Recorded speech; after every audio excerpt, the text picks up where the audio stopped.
কি ব্যাপার তোরা? ও মা, মা আমি না এসে আর উপায় কি? আমাদের জীবনটা তো শেষ করে দেওয়া হলো। কি হয়েছে? ও মা, এত তাড়াতাড়ি চলে এলে? হ্যাঁ, কি ব্যাপার? তোমাদের না বাপের বাড়িতে থাকার কথা, রাত কাটানোর কথা। কি করে থাকবো ঠাম্মি? কি করে থাকবো বলতে পারো? আমার চাকরিটা তো খেয়ে নেওয়া হলো, তারপরেও আমি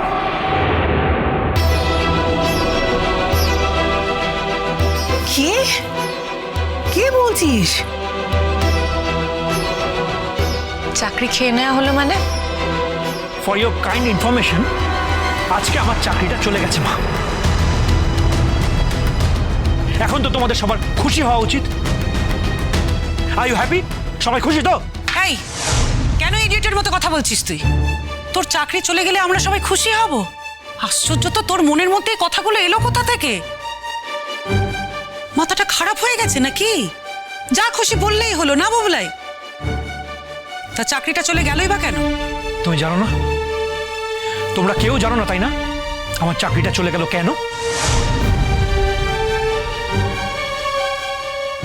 ও মা, এ কি নতুন এই কাজটা করলো নাকি? তুই বলেছিলি ঠিকই, কিন্তু নতুন তো এরকম কাজটা করার কথা না। আর যদি করে থাকে, নতুন যদি এই কাজটা করে থাকে না, তাহলে আমি কোনোদিন ওর মুখ দেখবো না। মা, আপনার মনে হয় নতুন ঠাকুরপো এরকম কাজ করতে পারে? তাহলে কে করেছে মামুনি? এতদিন তোমার ছেলের চাকরি ছিল, আজ উনি বলার পরই চাকরিটা চলে গেল। এর মানে কি দাঁড়ায়? গলা নামিয়ে কথা বলো। ওই কোম্পানিতে কি শুধুমাত্র দাদা ভাইয়ের একা চাকরি গেছে নাকি? কি রে দাদা ভাই? না, যদি একা চাকরি যায় তাহলে ধরেই নিতে হবে যে নতুন কাকু ওটা করেছে। যদি অন্য কারোর চাকরি যায় তাহলে তো এটা ম্যানেজমেন্টের ডিসিশন। তবে একটা কথা দাদা ভাই, নতুন কাকু যে কারোর কোনো ক্ষতি করতে পারে এটা কিন্তু আমি বিশ্বাস করি না। তুই নতুন কাকুকে অপমান করেছিস, নতুন কাকুর সঙ্গে অন্যায় করেছিস, তা বলে সেই অপমানটা নতুন কাকু এইভাবে ফিরিয়ে দেবে এটা হতে পারে না। আগে থেকে কোনো নোটিশ নেই, হঠাৎ করে আমার এইচআর আমাকে ফোন করলো, বললো আমাকে নাকি একটা মেল করা হয়েছে।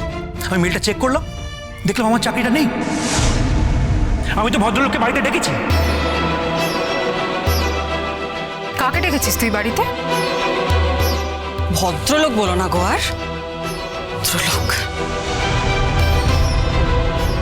সেই ভদ্রলোক বলতে আমার এখন খারাপ লাগছে জাস্ট। কাকে ডেকেছিস? নতুনকে? তা বেশ ভালো করেছিস। ও এলে আমি তাকে শু দেবো। ও তোর চাকরিটা খেয়েছে কিনা আমি শু দেবো। মার কত অপমান করবেন মানুষটাকে? বাড়িতে এলে আপনি ওকে বলবেন যে বুবলাইয়ের চাকরিটা তুই খেয়েছিস? এতদিন তো এই বাড়িতে রইল মা, তাও মানুষটাকে আপনি চিনতে পারলেন না, এই চিনলেন? কি মনে হয় আপনার মানুষটা এটা করতে পারে? চিরসখা সোম থেকে রবি প্রতিদিন রাত ৯টায় স্টার জলসায় ও জিও হটস্টারে।